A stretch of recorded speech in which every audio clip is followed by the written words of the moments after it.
Glacius is going to go into his bag. He's going to pull out 5 gold and then also a little handkerchief thing and put in a ring of cold resistance that he has, and he kind of bundles it up and hands it to him. He's like, I hope you feel better soon, man. You're a good man, sir. You're a good man.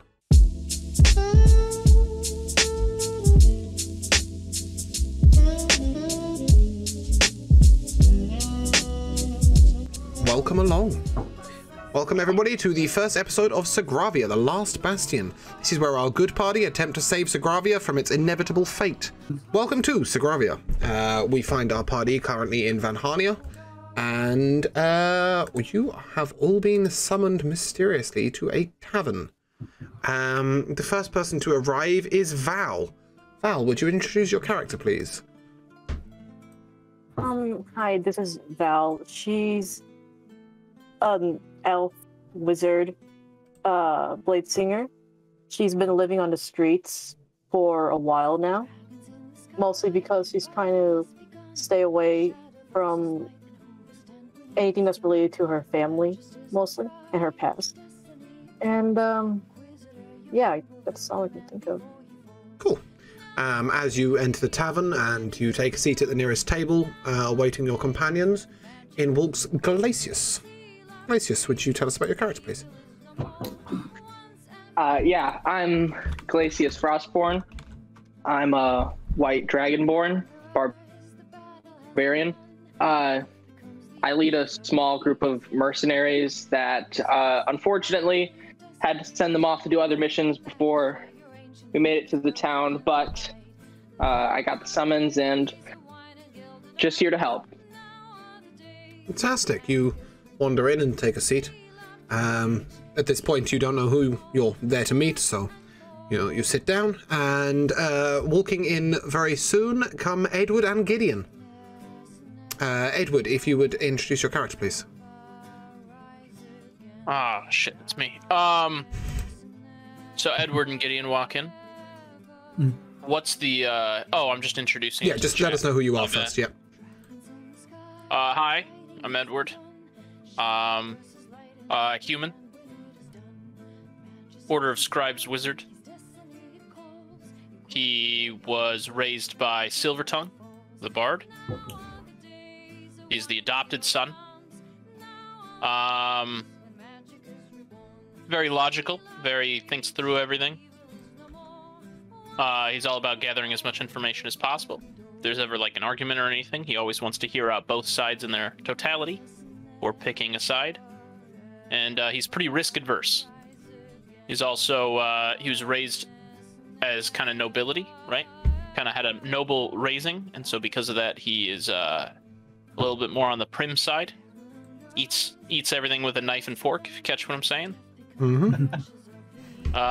No matter if it's no chicken wing or no pot pie. Good old fork and knife for him. Fantastic. And you walked in with Gideon. Gideon, if you'd introduce your character, please. Why, certainly. Oh, well, let me get the voice. Why, certainly. Gideon is a interesting individual, to say the least, as he has been sheltered for most of his life. Mostly in the Temple of Lathanza, in the capital. But you see, he is very much cold and a bit... how do we put it? Very cold and seem to not really care about people, but the more you get to know him, the more you seem to realize that he actually seems to care. Nice. He is in fact a Asimar, life cleric. And as you two are sort of milling around near the bar, wondering where you should be and what you should be doing, Gray wanders in the door. Gray, if you would introduce your character, please. Oh, right. Hello. I'm Gray. I am a Ladrin monk of the Kinsei Order. Very bubbly, very just a burst of color every time she walks into the room. Yeah, she very short for an elf. just kind of skips in, not really caring where she goes. And yeah, that's it. Okay, and finally, Doctor wanders in to the stares of a few people who are not quite used to seeing someone of his ilk. Doctor, would you introduce your character, please? Hi. My character's name is Doctor. I'm a Warforged Paladin under the Oath of Vengeance, and I'm attempting to seek what had happened to, I believe, was my family. I used to be human, and I had a small town that I loved so much, and suddenly all that went to waste. I have no clue what happened to my townspeople. I believe my family and my town live. All I know is I need to find my sister and find out what happened to me and why I'm a Warforged now. Fantastic. As you are all standing round in the tavern, a couple of you stood at the bar, one of you stood a little bit near, a couple of you sat at tables. You see the bustle at the tavern around you. There is a girl in the corner of elven kind playing a small lute and singing away. Just next to her is another guy playing the pipe. The tavern is filled with people who are, you know, the general hustle and bustle. It's a soldier's town. You see various soldiers sat around. There's a rather staunch-looking man sitting at the bar who's clearly, you know, a little bit in charge, if you like, but without being in charge. A rosy-cheeked bartender sits behind the bar. An old-looking dwarf sits very drunk at the end of the bar, sort of head slumped in his hands. There's a lot of noise going on, and suddenly an elf jumps upon the table. Up in the middle of the table, middle of the whole room, and she yells out and she holds up a little token in her hand, and she says, "Anyone who found this token, come take a seat with me." And she sits down at a table in the corner, and you recognize this token, each and every one of you, as the token that was attached to the bottom of your missive, and she is summoning you over to sit with her. Edward, I believe that woman over there is the person we're supposed to meet. I slowly make my way to her. Mm-hmm. Start walking. Yep, Yeah, so as you all slowly approach, she's not sat at the table like a normal person would. She is instead sat upon the table with one leg up, sort of head in her hands, hairs flying everywhere. She's got a what appears to be a bow and a longsword on her back. She has two axes hilted at her side. She has daggers next to her knee. She's wearing like a really tight-fitting leather armor, and she's sort of just sat there really casually laid back, and she yells out, "Heather, some drinks?" A young girl walks over. She's a little bit of a waif. She's quite thin. She's quite gaunt. She looks a bit overworked, a little bit tired with her day. And she sort of wanders over, and she turns around to you and says, "What can I get you?" And your new elven friend turns back to her and says, "I don't care what they want. 6 ales to go, and I'll have your finest red." And sort of Heather nods and wanders off towards the bar, where you see her interacting with the sort of rosy-cheeked barmaid who looks a bit grizzled and a bit mean. You know, she's all bright smiles and face, but realistically you can see she's really had a tough day. So as all of you make your seats around the table, and the young waif-like barmaid returns with 6 tankards of overflowing ale and passes one out to each of you, and passes the wine to this elf who's sitting on the table, she turns to you all and she says, "Well, I suppose introductions are in order. I'm Kiliana, and I know who you are, but I hope you've all had the chance to meet each other. If you haven't, then now's your time. Say a quick hello." And she gives you absolutely no time whatsoever to speak, and then begins to sort of launch into what appears to be her regular spiel. She says, "I've brought you together on behalf of the Sisterhood of the Luminescence. We aim to seek out those subverted or possessed by the Shadow Veil. We know your party's not been infiltrated, and this is why we've called you together. You there," and she points at Gideon. Says, "Being an Aasimar, we know that you cannot be subverted, and that is why we have decided to form this party with you. For if the Shadow Veil were to subvert one of your party members, you would be well aware. Obviously, you know, people of your relatively ignorable power are probably not the highest targets for the Shadow Veil. So, you know, without too much renown or influence, we've decided to pull you together because Well, most adventurers of any use were already taken. We don't know whether they've been subverted or not, and couldn't make any guarantees. So, well, Hale, this is why we pulled you together. We're a sisterhood because the Shadow Veil, quite frankly, see men as the form of power, foolish idiots. So we have pulled together, you know, as a group of females. We have no leader. We are a council of one, if you would. Many women and men spread across the land seeking to take the Shadow Veil out. Any questions? Why did you give me an ale? Why did I get you an ale? Ale's good for the soul. Drink it or don't drink it. I don't give a shit. Ale. Well, tough shit. Go without. Bar's over there if you got a problem. I'll take them. Okay. I have mine. I said passing my ale. Who are we passing all the ale to? Gray. Gray. Okay. Yep. So Gray, you suddenly see various tankards arrive in front of you. At this point, Heather, the barmaid, has the bar help has returned with what appears to be a large pitcher of iced water. And hands you out all, you know, sort of these almost wooden cups. They're sort of really mediocre in form, but clearly she has to do this to every table. And she starts pouring out your iced water to each one of you and sliding it to you all. She sort of takes a really side-eyed look at Doctor and sort of hesitantly slides the drink over, not quite sure if you drink or not. But, yeah, she's okay with it. She sort of slides it over and then wanders off. For a gold before she walks away. Lovely. She pockets it with a little wink and a tired look on her face, and off she goes. And then, at this point, she sort of, as she's leaving, she sort of takes a slightly strange look at Gray and his pile of ale and just sort of rolls her eyes and wanders off. At this point, the Kiliana, the elf, begins to talk again, and she says, I've pulled you together for many reasons, and primarily our aim is to take on the Shadow Veil in whatever format, but more specifically, we have a soldier at the front lines in Bahanian who we believe may have been affected in some way or another. It's fair to say he's been acting fairly suspicious. His name is Julian. He's recently separated from his wife Stella, but we have no real reason why, and we'd like you to investigate. You will find him on the front lines, and she sort of pulls out the most ruffled map you have ever seen and sort of jabs her finger into what is the border, where the sort of continuous fighting is taking place between the armies of the Shadow Veil and the mighty front line of Sogravia at the border between Sogravia and the Mistralia. She goes, You'll find Julian over there. Should you wish to inquire with Stella, she's in town somewhere or other. I'm sure you can ask around. I don't really care where she is, to be honest. Your reward, I might hear you ask. Well, your reward is doing good for the people, but I'm sure we can compensate you with some gold. But more importantly, your reward is being associated with the Sisterhood.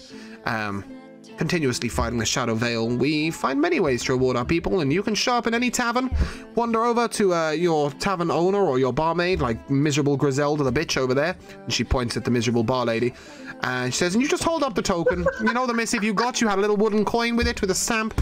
Hold up the missive you've got, and they'll tell you where the nearest person is you can contact. So ask again, any questions? Besides your drink choices. Sorry, Akai, you said. I have one. Val, you said? How much gold are you giving us? Sorry, I can't hear you properly.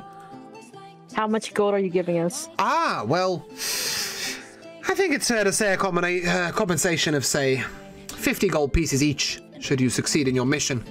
And should you find him subverted by the Shadow Veil, we'll chuck in an extra 100 gold to share between you if you manage to remove him and bring back proof. You said 100 gold? That's 50 gold per person and an extra 100 gold if you can remove him if he's a threat. Does that sound fair? Enough? Sounds good to me. Very well then. If you have any questions as to who the what is in the where and all of that stuff in Vanhania, you can ask any of these miserable gits around here, but your best bet's probably that dude over there. And she points to the guy who is wearing, you know, humongous suit of plate armor and is sat directly at the front of the bar, engaged in quite a interactive conversation with Griselda, who looks like she's quite tired of him. She says, that's Anvar. He's one of the captains of the guard around here, but honestly, I think he might just be the captain of the tavern. He seems to be here all the time. He knows the everyone, and the everyone. So, any questions? I suggest you pop over there, have a chat with him, see whether he knows. He'll know where Stella is. I mean, goodness knows where Stella is at the moment. In some man's bed, I would assume. But he'll direct you, I'm sure. I don't have time for any more questions, so if that's everything. She nods at you. I have a question. Yes, go on then. How many drinks have you had so far? Me? It's a good question. I started on the wine at 7 a.m. yesterday, and what's the time now? Say 3, 4. I don't think I remember sleeping last night. Couldn't quite reach the meditative state. I don't know. A few dozen? I can obviously tell. Well. Any questions that are relevant? Never mind. Never mind sounds about right, and she sort of flicks her hair over her shoulder, necks the rest of her wine glass, and begins to saunter away. At this point, the barmaid Heather returns to you, and she says, anything else to drink? Or are you sticking with good old Kiliana's decision-making? Fine. I'll stick with what I have for now, but thank you. Oh, no, I'm good. I'm gonna flicker gold. Yeah, thank you very much. And she nods and sort of saunters over to Torgar, the dwarf at the end of the table, who she addresses quite loudly. She says, Torgar! And the drunken dwarf sort of, yeah. He turns around, what? And she says, you having anything else to drink? And he goes, just keep it flowing. Just keep it flowing. And his head sort of slumps to the table as he's talking. And he sort of, as he's face down on the table, sort of pulls his coin purse out and reaches in and grabs what appears to be a handful of vague coins, everything between a copper shard and a gold piece, and sort of slams them onto the table in front of him, onto the bar in front of him, and he's back down. And yeah, you guys are now left sitting at this table, having recently met, with varying drinks in front of you. I'm gonna take a bit of a sip from my tankard, put it down. A very dainty sip, mind you. I'm not getting drunk today. But he's gonna sit down the tankard, push back his chair, stand up a bit, and say, well, I'm not sure about any of you, but I think speaking to the fellow over there, and I kind of subtly point towards the captain of the guard. Yep, Anvar. Yep. Anvar, thank you. I'm like, I believe talking with him might reveal some information on Stella. If we can get some more information from her, hopefully we'll be off. Sure. But I do feel that introductions are in order first. Name's Edward. Nice to meet you, Edward.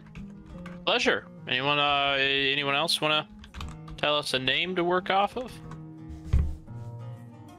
I would suggest you go in a certain order. So if you just start at what is the top of Discord, effectively. So Val, if you'd like to start. Yep. You can call me Val. Val it is.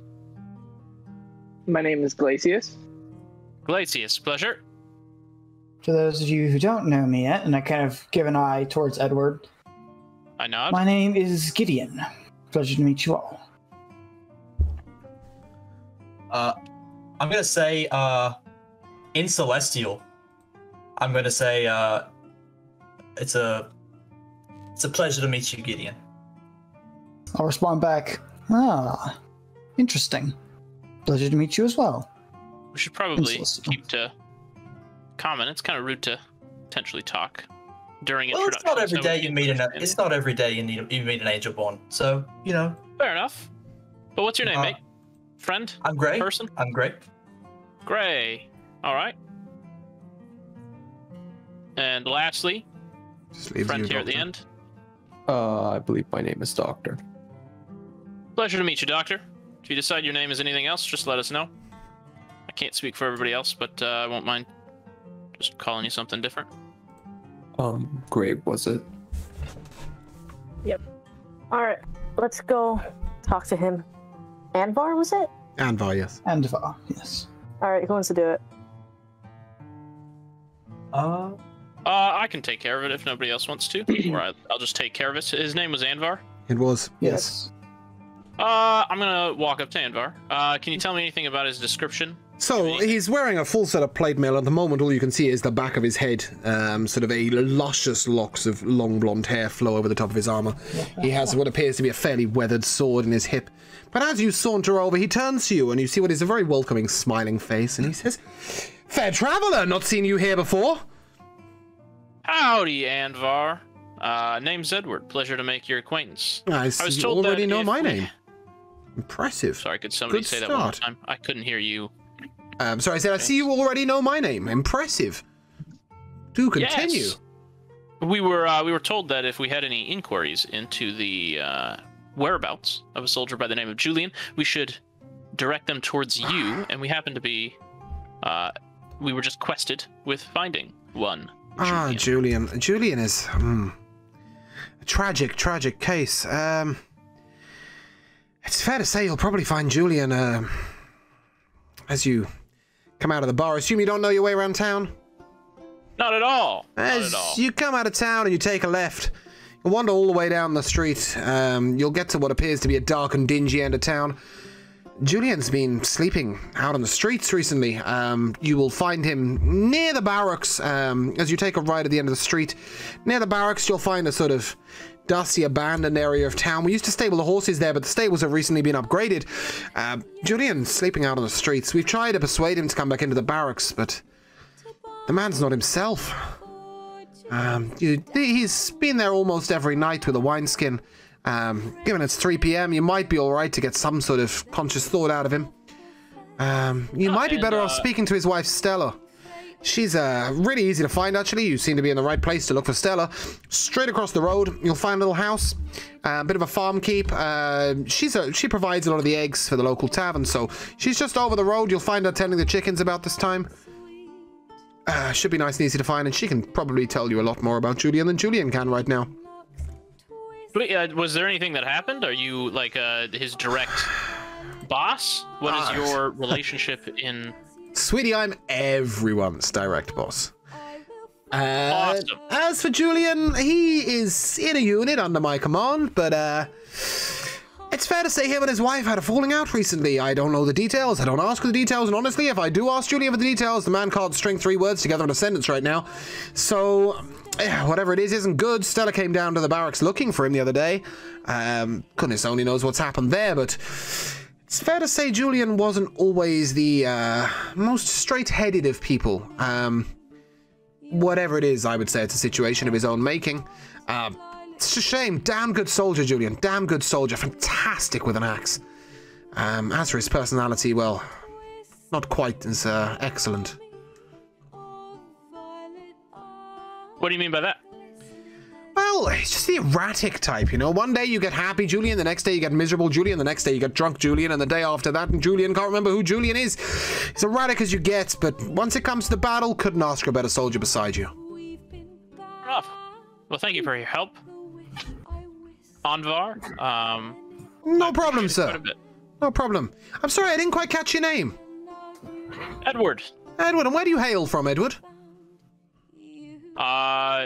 This is question for DM. What do is you the name hail of the from? city of the Justern. Mage Academy? Justern. Oh, the Mage Academy? Carthan. Carthond? Yeah, Carthan. That is, Cartharn? Yep, that's the one. Cathar. Okay. Yeah, so, So I just say that. Yeah, so... sorry, Cathar? let's just throw a little bit of a curveball at you on day one. Where are you from? Yeah, so you hail from All right. Carthan. Oh, one of the magey types, are you? Yeah, you know. Oh. Can be useful. Well, I mean, in some ways we could do with some more magic around this area, and in some ways we could really do with a hell of a lot less. Competent mages understand would what you be mean. super helpful on the front lines. You're hard pressed to find a decent fucking healing potion around here. But hey, the war eats and the war eats, as they say. I hear it's quite fancy up at Carthan, so I'm glad you've had the lovely upbringing. Well, anyway, for those of us who actually do a job, yeah, it's a rough place around here. I'd keep your maginess to yourself and keep I'll your do it. smile on your face, and you'll get on just fine. You just get on just fine. And when you see Stella, Gently, please, gently, please. The woman's had not had it easy. We'll keep that in mind. Thank you for your help again. Good day to you. As you were. And then I'm gonna head out towards the door. As you head to the door, the drunken dwarf sort of raises his head up and goes, "What the fuck is that?" And he points directly at Doctor. And he goes, "You! Over here." I turn over and walk slowly. Is there a problem? He sort of looks you dead in the eye and he goes, "Who or what the fuck are you?" I don't know. I'm a warforged, that's all I know. Warforged. We're all forged by war, son. Not many of us come out looking like you. And he sort of... Excuse me, friend dwarf, but I don't think that's quite how we talk to polite company. And you are? Oh, just a friend who could buy you some ale to shut you up. Buy me ale. A friend you are. A friend you Very much. are. You have the pleasure of addressing Torgar. Torgar, friend. The others call me something else, but we don't mention that. But yeah, Torgar, champion of the tavern, I'll have you know. How long you been in this town, Torgar? And then I'll wave over to for the bartender to serve a drink. It's a story, my friend. He waves over at Griselda and goes, "Hurry it up and bring one for the friend." And that one, and he points at Doctor. And he sort of looks around and he goes, "You got a couple of others with you?" And he goes, "Jesus, that one's got wings." All right, well, any of your friends, have you not got wings? I do have wings, but yeah, it's not always active. Ah, okay, I apologize. That one does not currently have wings. But he sort of gestures over. Can see to the future. He's just a very beautiful man, a very beautiful man. Gestures over at you and sort of goes, bring the pretty one and bring the girl and who else all is with you over here?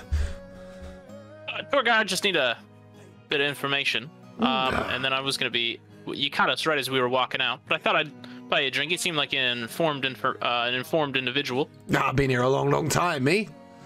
Yeah? Yeah, what can you tell me about Estella and Julie? Good old Stella. Whose bed did you find her in now? Was it yours? No, not mine.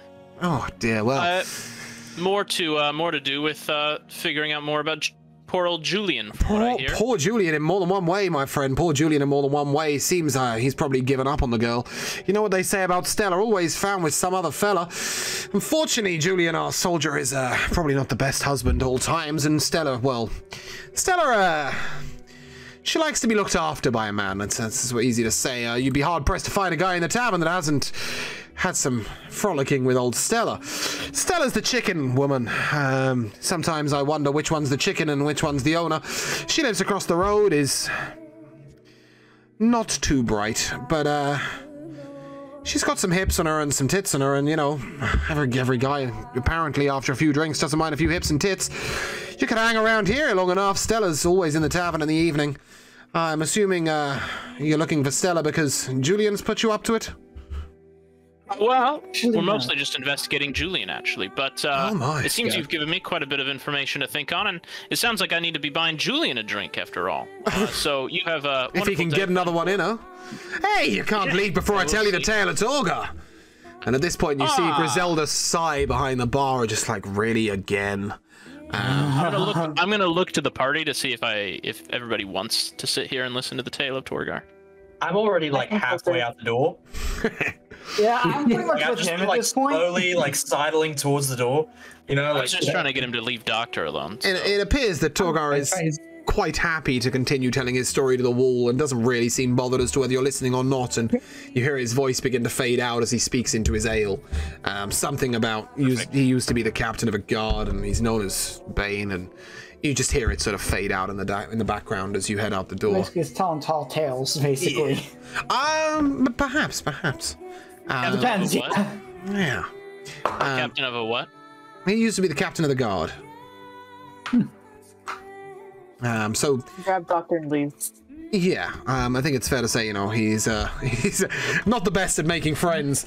So as you He's a bit of an ass. as you begin to I did want to say, Go on. Slicer, sorry if it sounded like I just cut you off back there, by the way. It just sounded like the dwarf was being an absolute ass to Doctor, No, I'm so I glad thought you I'd did try and that. just cut that shit off. I think that's very fair.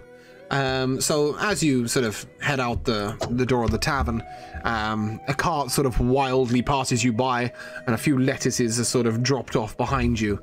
And as this cart finishes going by, it's straight across the road from you, you can see what appears to be a gigantic chicken coop with the smallest of houses attached to it. It would be quite clear to you that this is the house they were talking about for Stella. You find yourself in a sort of grey, dreary, cobbled town, which you would have seen on the way in, Very straight roads, terrible cobbling on the road, high walls. And it's dark and damp, and you can just smell raw meat and hear the sort of sounds of the town around you. Is it nighttime? No, it's 3 p.m., roughly. Oh, Okay. it's just dark. Yeah, the walls are incredibly high around Van Hania. Oh, there's walls. So you're talking 40 or 50 foot of wall, sort of at the edge of the city, all around you, so much so that it almost removes the sun. Well, friends, folk, how do we want to do this? Do we want to divide and conquer? Or do we want to Depends stick on what you together? hope to discern. I was thinking we would interact with Stella, Julian, and I believe there's one other individual mentioned. But, Beats me. I only remember Stella. so Stella and Julian. Yeah. Yeah. Those are two I remember, yeah. These are the only ones I remember, so I hope so. So shall we, like, if you say divide and conquer, shall we split into two Well, I groups of think- 3? I think someone should try and look after Julian, just make sure that he doesn't end up dead before we can complete what we've been requested to. But I can do that. Perfect. And I'll send Polaris with you. And then I summon out my owl, just my little familiar. Mm-hmm. Is the owl flying or Well, I riding just somebody's- summon him in, so he just lands on my arm. Yep. My outreached arm, and I'm just like, Polaris will fly above you, and if it looks like you guys are getting into any danger, she'll just fly back to me, and then I'll know, and then hopefully we can get there in time. I doubt there will be any problems, but No, it's good to be cautious. we'll be fine. We're dealing with two someone who groups of may be 3? suspected with the veil of the shadow veil. What Nothing's was that? certain. Yes, nothing is certain, Gideon. What was that, Val? So 2 groups of 3, or how are we gonna do this? Yeah, it sounds like we could do 2 groups of 3. We could just send one person after Julian. We could just have the familiar, whatever you guys want to do. I just thought I'd present it as an option. I don't want to sound like I'm just doing everything. So I'll go check on Juliet. I'm fine with going after and watching him. I'm used to jobs like that. Yeah, I apologize. I completely lost track. Who's going with Julian? it sounds like Glacius and Gray. Glacius and Grey and the Familiar. Is that correct? Sounds about right. Sounds Yep, like okay. that. 2. And then, Cool. Val, did you say you too? no, I'm saying the rest of us just gonna go meet Stella. I think so. Okay, so we will start off with Glacius and Grey. As you follow your instructions to take a left, you see a row of sort of dark and dingy houses. It's clear that whilst this may be a war town, the people of the town are not living particularly well. The directions were to head to the end of the cobbled road and take a right. As you would be doing so, there's a hell of a lot going on the actual cobbled road, so you get carts coming towards you, and there's a man charging through on a horse, and you sort of hear the ringing of a blacksmith next to you. As you look over, you see the sign that says Hammer and Tongs, and that is clearly a blacksmith. And the road is in front of you.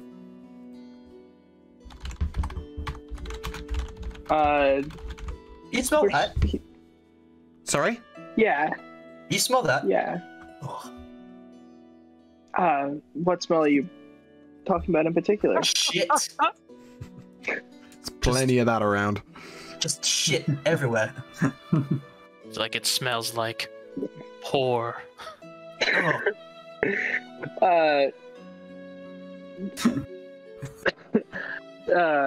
I'm just trying to see down alleyways since that's what they said. That's where we were told that he would most likely be. So where you are right now, there's sort of packed side to side with houses. There's no gaps between them. They're like house on both sides of the road. At the very end of the road, you see what appears to be the break in the houses with a large rising wall in front of you. Sort of a dusty, empty, what appears to be sort of a pen for animals that's been completely neglected at the very end of the road.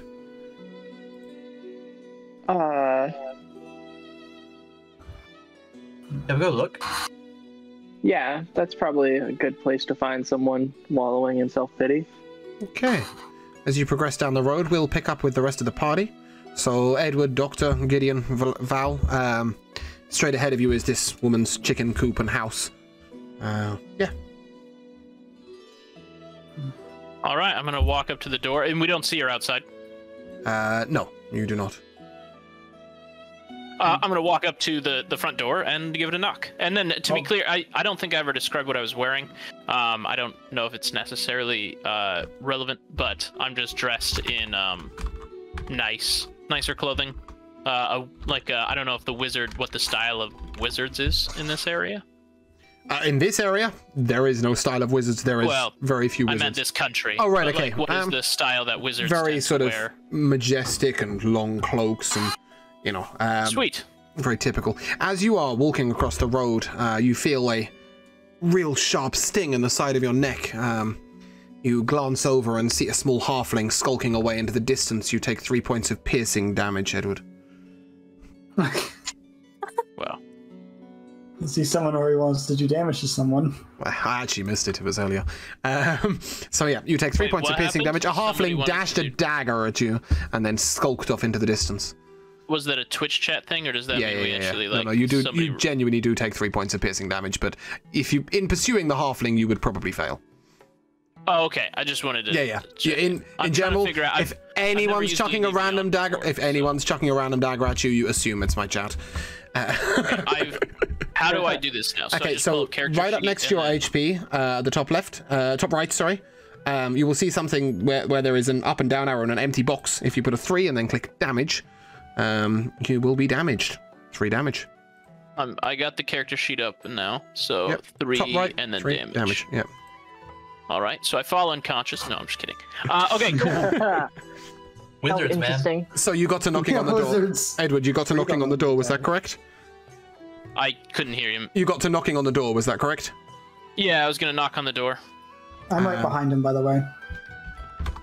Okay, so as you are knocking on the door, it sort of opens almost instantaneously, and you are addressed by a woman whose shirt is clearly far too low, unbuttoned, and whose skirt is very short, and she's sort of tussling her hair as she opens the door and looks up to you, and then just a sheer face of disappointment is on her face. And she goes, She reminds me of my family so far. Not who I was expecting, and who might you be? Hi! My name's Edward. Mm-hmm. Edward, okay. Why are you at my door? I just had some questions for you. And I heard that you had some excellent produce. Not that one again. And wanted to stop by and inquire. We've been... Well, come on in then. Let's not have a chat on the doorstep. And she waves at you all. And I see you brought half the planet of friends, right? Come on in. I mean, she sort of looks over at you, and she's clearly got a couple of strange looks for a couple of your party, but she sort of rolls her eyes and carries on with it, and she welcomes you in. She goes, I'm not giving you tea. I haven't got time for that, but come in and take a seat. It's all right. And as you enter the house, you see what is clearly a very ramshackle, rundown house. There appears to be sort of a couple of what were once settees, but now just sort of rickety structures with maybe half a cushion in. Sort of flea-bitten rug is on the floor. The table looks like it's seen better days. Everything about it, the home appears a bit run down. Edward concentrates on Stella so as not to cringe. Mm-hmm. She, as she walks you into the drawing room. Sorry, who's looking around? Was that Val? Yeah. Yes, you seem to have sat on a small bag of gold. And it's sort of in your pocket before you've even noticed it. Curiously, you sort of look around, and it doesn't appear to have come from her house. Goodness only knows where you found it, but it's now in your pocket. Stella sort of looks over to you and to Edward, and goes, "You, the leader, I assume. What have you come about?" We were hired to inquire about your husband or ex-husband? ? Julian? Yes, Julian. Yes, Julian. Kicked the bastard out, I did. Yeah, sounds like you were justified in doing so. From what I've been told, he wasn't the best of husband. Well, he wasn't the best of husbands, I wasn't the best of wives, but this time he crossed the line. What happened? Well, I think it's fair to say that neither one of us has ever been the most loyal of spouses. However, came back from the war, down as soldiering as he was, and he raised his hand to me in anger.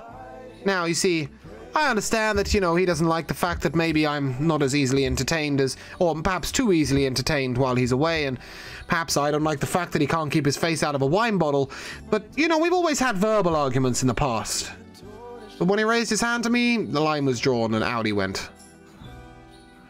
Yeah, that's a good place to draw a line. Yeah. It sounds like he hasn't been himself since, but from what you're saying, it sounds like he always had a problem with the bottle. Well, I went to seek out the poor bastard. I know what he's like. He didn't take anything very well, and I hate to say it, but I was probably all he's got. And, at least to stop him sleeping on the streets, but he wanted nothing to do with me. Seemed really down. Well, madam, we have suspicions that he may have been infiltrated by the Shadow Veil in his campaign. Oh, good God, I bloody wish. The poor man's just a miserable bastard. When he raised his hand to me, I think it's more fair to say that he has seen too many dark days down at the war. He was in his cups and, I think, he overreacted, and perhaps, I could have taken it as just that, and I almost went to tell him that I sort of took it back a little bit, but unfortunately, he wanted nothing to do with me, but taken by the Shadow Veil, that seems a bit extreme. Yeah, you said, so it seems like he hasn't been acting too out of character then. Oh, goodness me, no. Seems like he's still just being Julian. Oh, he's definitely himself. He's just a miserable version of him. Well, an even more miserable version of himself. And, well, if you're going to see him, because I'm assuming you're doing this for someone, somewhere, somehow, those bloody Sisterhoods are always getting involved with, though. Oh, have you been attested by the Shadow Veil? You probably got one of their flyers. God knows we all have. But, yeah, I mean, go if you do see Julian. Tell him, come home. We'll try our best, man. I'll let him know. Thank you for your assistance. I appreciate it. And then I'm going to throw her a gold piece. Why, thank you, kind sir. As you are getting up, the door knocks. And she sort of looks a little sheepish and goes, "You should probably be getting on your way, Glance." Yeah, would you prefer we use the back door? No, head out the front. There's enough of you that even Lance won't think I've been up to the nefarious. Fair enough, madam. So, you have a good day now. Out of character question, how do I subtract gold from my character sheet? If you go to your equipment and you go to manage equipment, or no, I think it's even easier. You just click the currency button up the top right. And then and then you click in the gold box just underneath. You put 17 and you click add or remove. So in your case, I think you're adding 16 because you've just flicked her a gold, but you had, well, you also gained 17 each of you. So from the mysterious bag of gold, I'm just going to go up 16 gold. The mysterious bag of gold that Val has pocketed has been shared out between you. Right after that blasted mysterious dagger. Yeah, strange halfling assassina has snuck into the room and popped you some gold. They're mysterious, these halflings. They're flipping everywhere.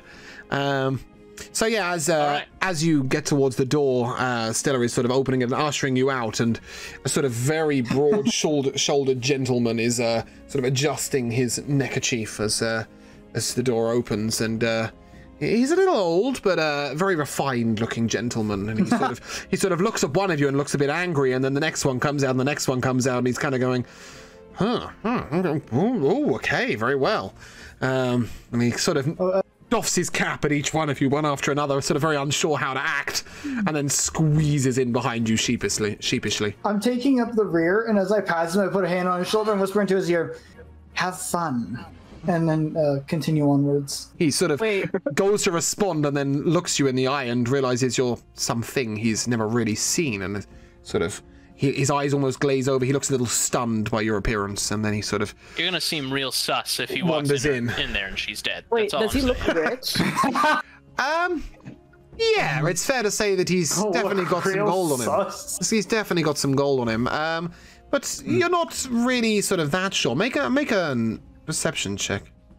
That's what I'm saying. I'm saying she is what we call a lady of the night. Val, make a perception Oh, check, please.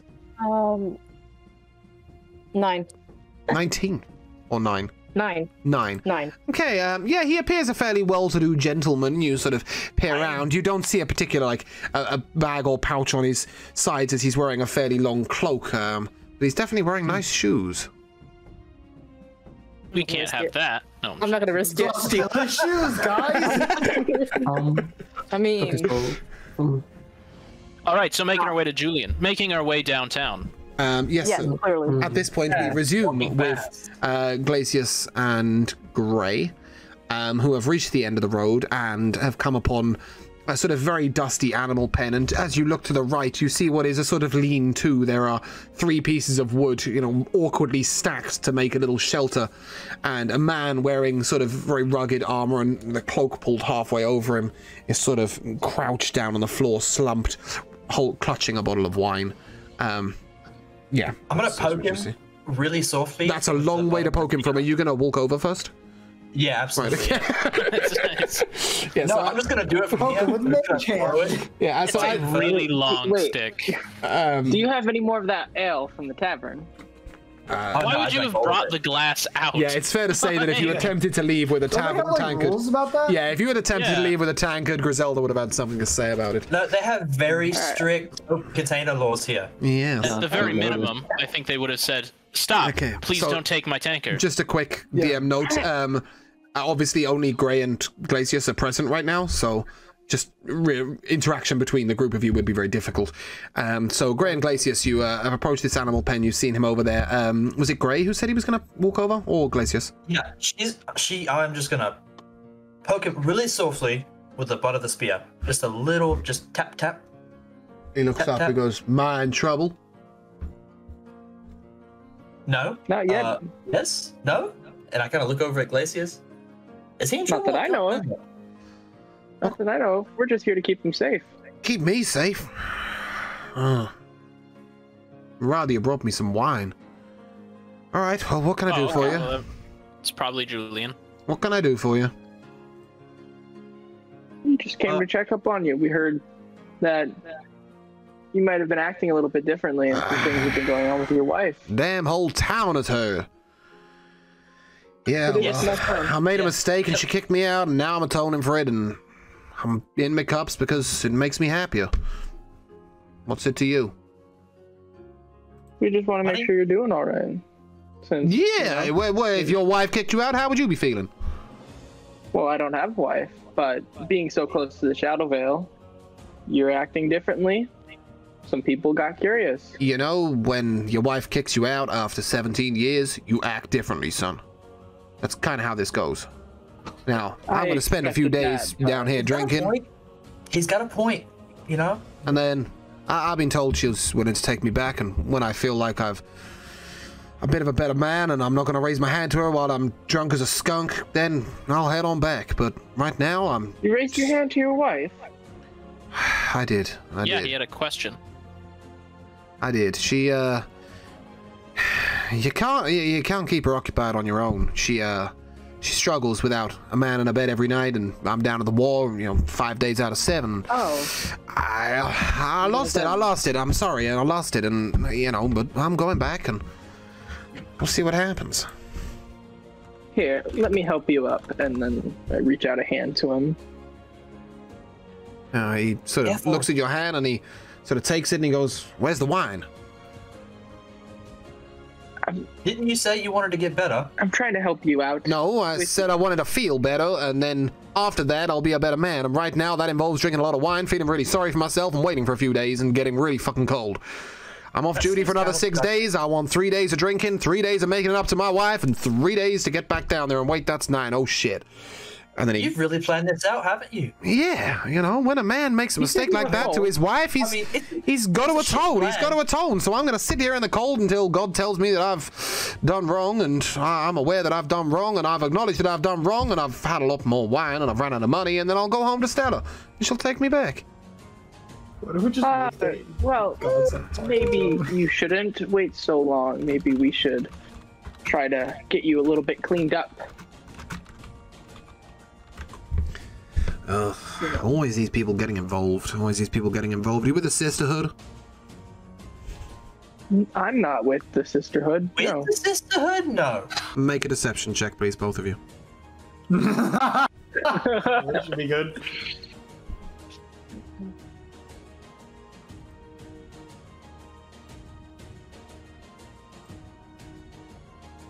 Uh, 18. Okay. That one. Wait, really? Yep. Oh no. I can tell you ain't been corrupted by the Shadow Veil. You're the worst liar I've ever seen. And? With the such a bad Sisterhood, trait? as per usual. Well, it wouldn't be so bad if you weren't the fourth group of people to come by finding out if I've left my wife or she's left me because the Shadow Veil have mysteriously, inverted me. Do you really think the Shadow Veil are getting inside our heads just to make me sit out in the cold drinking wine? What exactly am I doing to better their cause? It's not like I'm anyone of any importance to anyone. You are a soldier on the front lines, so... 1 of 10,000, lad. That anyone can make a difference. Soldier. Yeah, if I was down at the front line stabbing my comrades, but what I'm doing is sitting there drinking wine. Is that really helping them out? Yeah, that How long kind of have you saying been it's here? like propaganda. It's not really true. Sorry? That kind of saying. I was talking to Glacius. Oh, okay. I was kind of like disagreeing with her, like right in the middle of trying to convince Juliet. Yeah. I mean... Look, here. Can I stop you? Can I stop you? Look, I ain't got much to my name, but honestly, it would be incredibly rewarding if you'd leave me and Stella to sort out me and Stella. We've been 17 years of the good, and we've got a little girl running around, and yeah, I'm not the best father and I'm not the best husband. I made some damn mistakes, but I'm not fucking Shadow Veil, and if you'd leave me to it, I'd really appreciate it. Glacius is going to go into his bag. He's going to pull out 5 gold and then also a little handkerchief thing and put in a ring of cold resistance that he has, and he kind of bundles it up and hands it to him. He's like, I hope you feel better soon, man.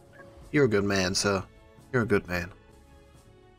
He sort of nods at you, and then he very deliberately in front of you sets his wineskin to the side, and he looks up at the stars, and looks very pensive, and is certainly looking like he may have decided to drink a little less. Yeah, and he sort of nods at you, and good day, lads. Good day to you. We should go find the others. So yeah, if you're headed back. Yep. Okay, so Back to the group, we yeah. will resume with said group. You came out of Stella's. Where did you go? What did you do? I'm assuming we Weren't probably we heading towards Julian? Okay. Yeah, that's what So I as parties head down the street, the cobbled street, sort of just outside the blacksmith's, where you hear the constant ringing of metal on metal, and there's a sort of grinding sound coming from next by, a big sign outside saying hammer and tongs. You would sort of bump into each other in the road. Did you find anything out from Gideon? I mean, Julian. That is incredibly impressive considering who just said made your that own mistake. name. You said your own name. I love that.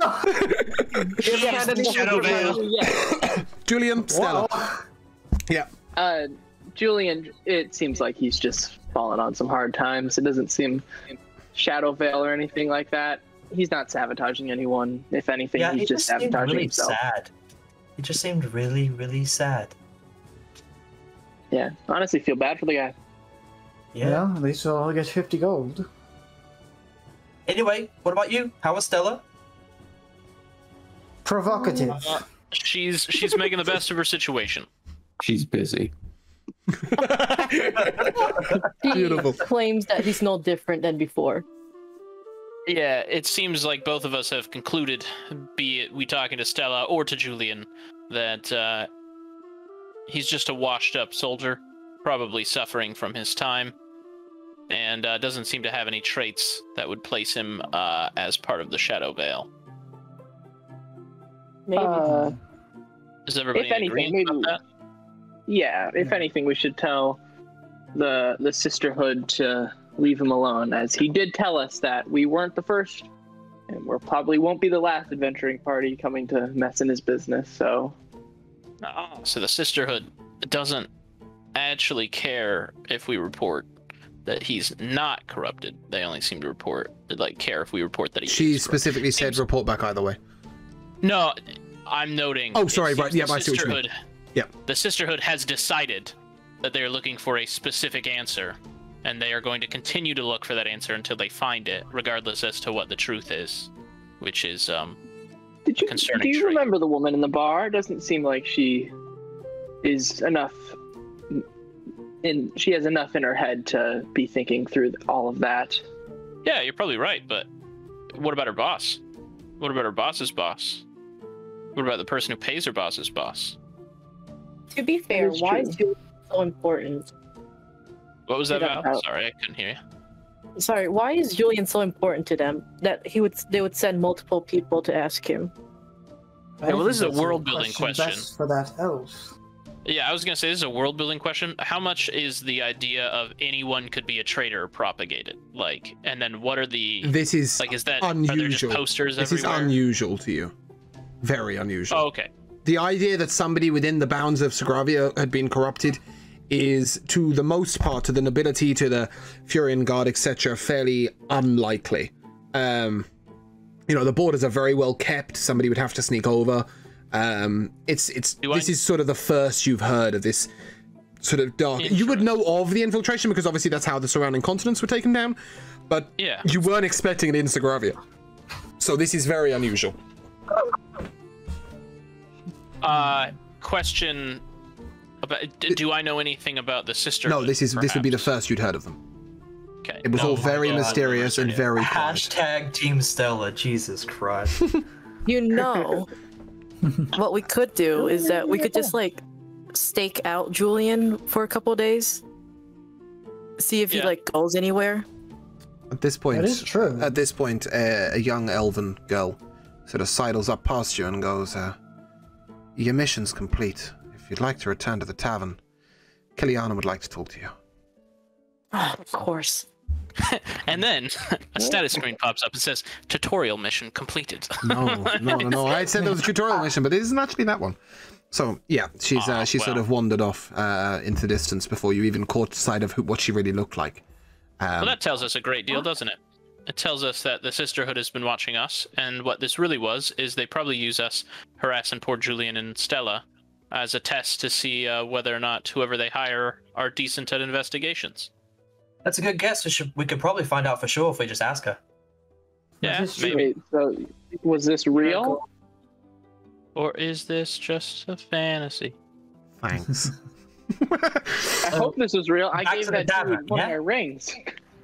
I gave that dude my bling, so Better be real. feel like I simped for him, so I'm cold. I head back to the tavern. let's head back in. Back to the tavern. Okay, as you enter the tavern, you can see Kiliana has taken up her previous table, but this time instead of being sat on it, she's sort of sat leaning back against it, and she gestures you over. Does she seem sober or Very. just more shit-faced than before? Very sober. Oh, okay. Yeah, it was an act. Oh. Are you headed over to her? Yeah. Okay. So as you come over, she sort of leans up from the table and she sort of gestures for you to follow, and she walks to the side door and she unlocks it with a key and opens the door and beckons you through to sit down. Look back at the party. Wait. Just follow her. You're now in, this is effectively a private room, very dimly lit. Oh, okay. One table, round table, 7 chairs. It's Stabber's Valley, or Stabber's Alley.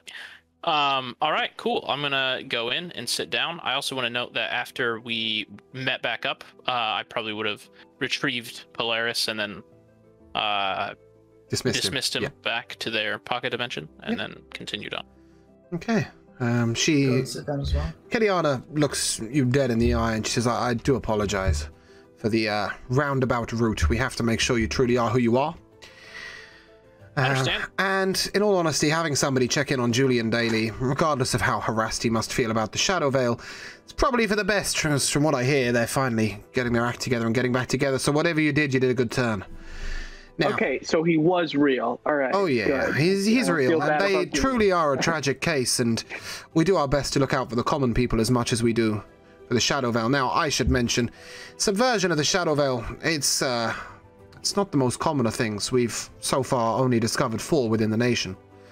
However, it's a serious thing. And subversion isn't the only way the Shadow Veil come across. Not that long ago, we managed to capture a scout and turn him into the law. And that was a big relief, it's fair to say. You know, we do... Unfortunately, he seems to have got away.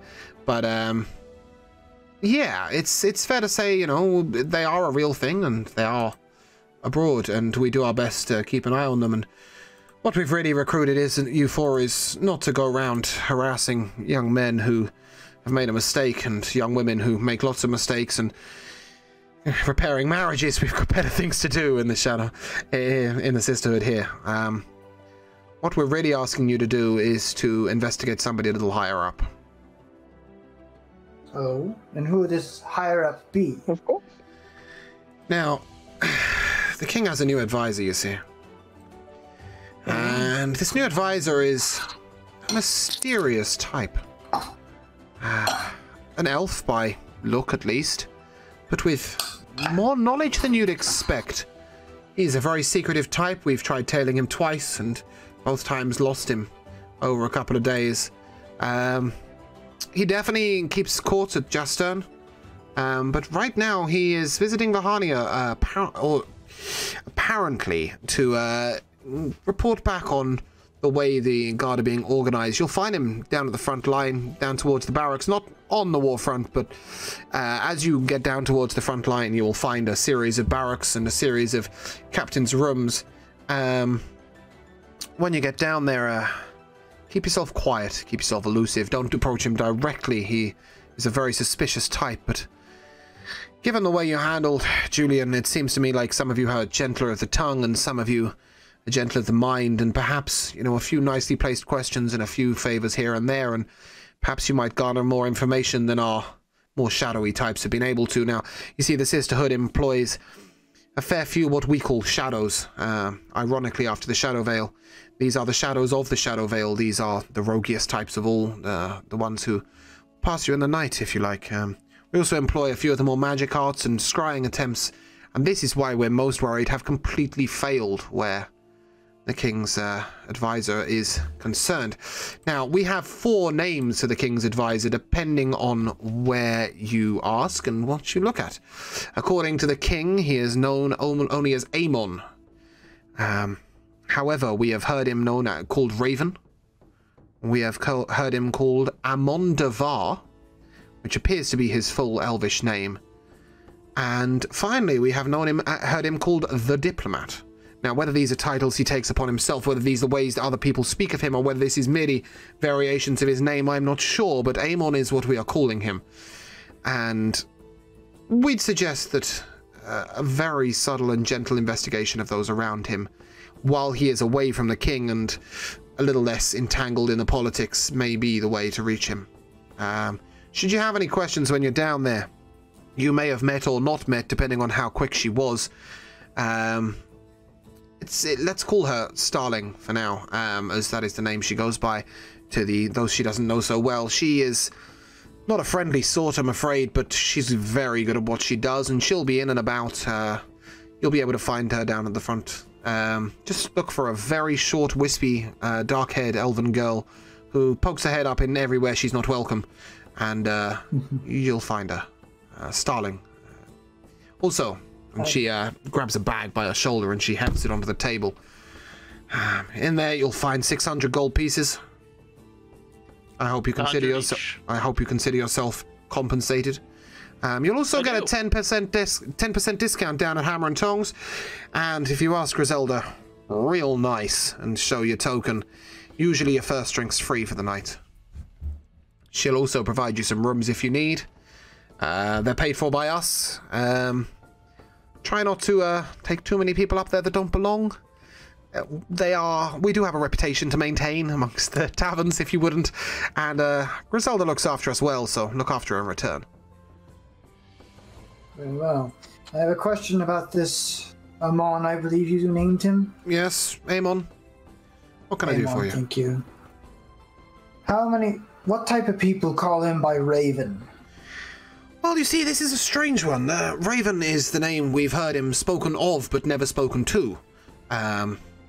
This is mostly your shadier types, and it's fair to say, in his political role, he is definitely one to get involved with some of the shadier types to, in his diplomatic job. He appears in every way the perfect diplomat.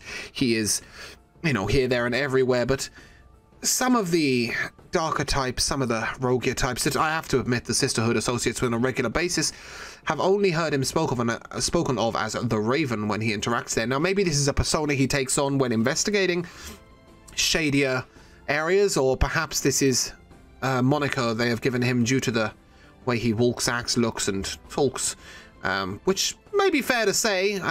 He's a bit of a strutter and long nose and slightly ravenish cloak. But yeah, that is With your failed attempts of scrying and your attempts at trailing him, seems as though he has something to hide, if at the very least.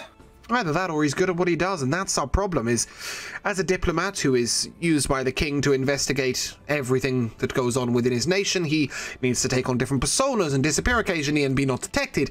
So, unfortunately, as you can see, we have a bit of a problem, because in one hand his role is to do exactly what he does, and on his second hand, if he's been infiltrated or came over as a Shadow Veil, we have problems. There is one other strange piece of information. He's an elf. He claims to be in the realms of 400, but he came over from Mistralia after the subversion. Now, he claims that he was in hiding and escaped, and he's got a very good backup story, but you understand our concern. Of course. Anything that even might have the brush with the Shadow Veil is to be considered at least a simple investigation. Well, you would know, given the fate of your people. Indeed. One last thing. I don't mean to cut you off, but Yeah. I think I speak for all of us when I just want to ask, what is the pay? How are we to be compensated for this? Well, Definitely. richly and often. The Sisterhood attempts to look after their own as if we were family. I'm going to be honest, gold is not the most free-flowing thing as the Sisterhood goes, but magical items and potions and food and rooms in inns and free drinks and discounted stores, we can do that. We're connected. When it comes to gold, we do our best. We do our best. However, I can tell you, if you can find out for sure that Amon is part of the Shadow Veil, and please, if you do, don't take him on, but instead report back. I can tell you the riches will be 20 times that of what you received today. As I can see it, gold Sounds good. would not be the only Do it. valued resource, No, quite. seeing as we would No, be but in if a we were to. professional. I mean, Of course, but if we were to take down, or at least if you are right, I should say, and he is under threat by the Shadow Veil, or is part of the Shadow Veil, and we do take him down, he's, I'm assuming, close to the king, am I right? very much so, and in a position to cause incredible damage, and as I said, you'll be rewarded richly. Not only would you see 20 times that of the sum you see in front of you, you would also see various items of magical wonder, and, just take yourself, and he points towards Edward, scrolls and works for your art, and then he points at, she points at Gideon and says, and potions and items that might allow you to commune more closely with your god, and for yourself, and she motions at Val, perhaps some assistance in the more magical sense, but perhaps a little deadlier. How will the king react to us poking around his Well, this is advisor? one of the primary reasons we're asking you to do it down here in Vahania as opposed to up there in Justern. The king keeps a very firm eye on his people, and we haven't really been able to get anyone close to him because, whilst we're very connected with Naris and he understands the necessity of our business, at the same time, he's got a kingdom to run and a front to maintain, so this mission is sanctioned by the king. and he is aware of it. Perfect. Is it safe to say that you've been discovered, that the advisor knows that he's being investigated by the Sisterhood? Difficult to say, difficult to say. We're quite good at keeping it quiet, we're quite good at being secretive, and as yet have made no attempts to interact with him directly, as I said, only shadowing, tailing, and scrying, and most often he loses us in the act of headed on. He may know he's been tailed a couple of times and may even sense our scrying attempts, but as to where they come from or who we are, that much less so. The Sisterhood is incredibly secretive. And does the Sisterhood care about how we go about accomplishing this mission? Quietly and subtly, as I said before, and please do not engage with him directly under any circumstances. Even in his current persona, it is fair to assume that he is fairly dangerous both in arts, magical, and martial. So no direct conversations. I All right. would So advise we'll just such. be poking around his, the people he talks with. Well, I can't speak for everybody. Seems like an interesting and fun job to me. What about everybody else? Fun is not the word I describe it, but if we're able to strike a dealing blow to the Shadow Veil, I'm in. Is that not fun? Not in my line of work, dear Edward. Not in my line of work. One last thing, adventurers, she says. She looks you all dead in the eye and she says, I appreciate he's hell to deal with, but if you want to find out the right people to talk to down there and you want to know the ins and outs of the barracks, I'm afraid it's Torgar you should talk to. Anvar is a welcoming type, but unfortunately he's not he's not 106 years in command like Torgar was before the ordeal. Not been himself the last 10 years, but it's fair to say he keeps his eye in and his hand in, and he knows everyone down there, and you might find him a bit more amenable if you ply him with some drink, if you know what I mean, and if you challenge him to a wrestle, he'll most definitely talk. But I'll deal with he's a pain to deal with. With good old Torgar. Giving him the talk hopefully won't be too short. I'm in. I'm in. Yes, I'm in. I just want to say, on my journey here, the few men that I brought with me were sent off to do other missions and jobs. We are aware. Should they show up here in town, just let them know that I'm running a mission for you, and feel free to put them to work where they are needed. I don't have the time to be a secretary, sadly, but I will inform Griselda that some gents may be looking for you, and if you can give her a description, merely on a sort of a standard basis, if you like, letting them know that, you know, don't tell them you're with the Sisterhood, because although you may have the token for Griselda, she has absolutely no idea what we do or who we are. She will be more than happy to direct them to your rooms or take a message for you. She might be miserable, but she's reliable, is Griselda. She's reliable. Alas, I must be. Doctor, are you in? I didn't hear a response from you. I wanted to ask, do you know anyone who would know what happened to a town long ago that was interested in your own story, I take it? Yes. Now, you were contacted for a more specific reason, perhaps than the rest of you. Well, it's fair to say you all had your specific reasons, and perhaps those will be revealed to you in time, but it is fair to say, Doctor, that I can point you in the direction of some information, but I'll warn you now, it may not all be something you want to hear. Now, I don't know the full story, but I have been informed that it's not the most pleasant of tales, and I do understand there is a lot of seeking to be done. Also, I understand that answers more forthcoming would be very helpful, and unfortunately I don't have them to hand. It is Starling herself who did the investigation on your family and background. You may wish to speak to her about your past. Alright. I thank you. I'm going to help with this, if it means finding out what happened. And it sounds like we're all in. Indeed. You got yourself a team? I'm glad, and may you all keep to the sturdy paths that you've walked. Well, and she looks at Val. The somewhat sturdy paths that you've all walked. And may you walk the sturdy walk in future. I will say one thing. Should you commit a crime against the law of the nation, in the line of work that you do for us, you may find yourselves fairly easily expedited, but please do not take that as a license. And she stares straight at Val and she says, you know, you can't keep your fingers to yourself. I can't necessarily promise the same thing. However, it is fair to say that if you must break the law in the means of the greater good, then we do understand. Unfortunately, I have an appointment to be in Justern very shortly and must go. However, please do avail yourselves of the rooms upstairs. If you tell Griselda that you'd like to be seen to your rooms, then, you know, I mean, it's getting on that time. I'm sure she'll be more than happy to send up some food, but alas, I must head out. And she nods to each of you. Best of luck for your travels, madame. She flicks a strange-looking object at Glacius, sort of 3 by 3 inches in diameter, square, and then draws with her finger on the side of the wall a magic-looking door, steps in, and it closes behind her. Magic user, interesting. Glacius, you have caught said item. It is 3 by 3 inches in size and appears to be a small book. A book. I look at it. Yeah, I open it up. Okay, as you open it, there is a long list of what appears to be numbers and letters in a strange sequence of orders. If you were to make an intelligence check for me, please. Hey. Codes. Fun. At least I'm assuming it's codes. No metagaming. Haha. Glacius, an intelligence check, please. 5. 5.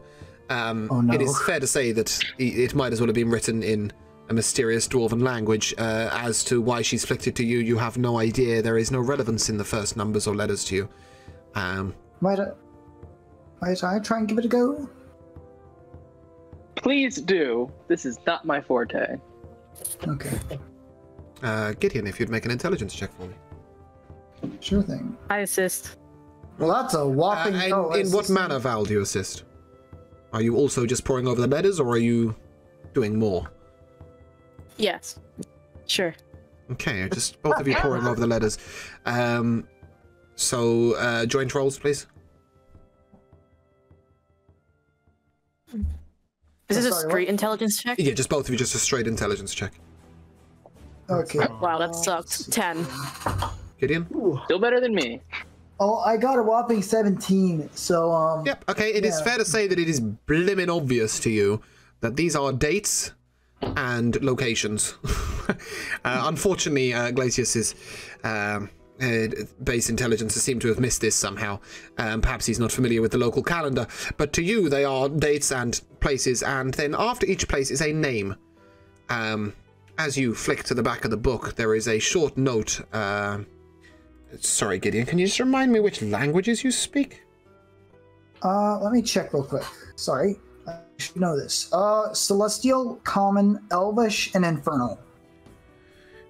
I think it's fair to say with your joint intelligence rolls, you can tell that it's written in Dwarvish, but cannot tell what it says. Good to know. We need to find a dwarf. and hopefully not Torgo. Out there. Guys, it's a dwarf outside.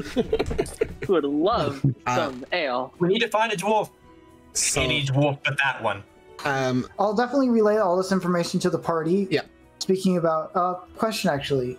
Mm-hmm. Are the names, any of the names that, like... No name appears to be familiar in any sense. They are merely people's names.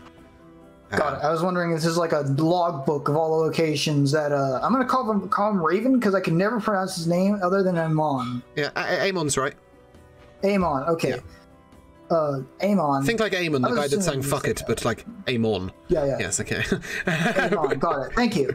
That's all right. Yeah, I was thinking of like a logbook of all the places he's been in.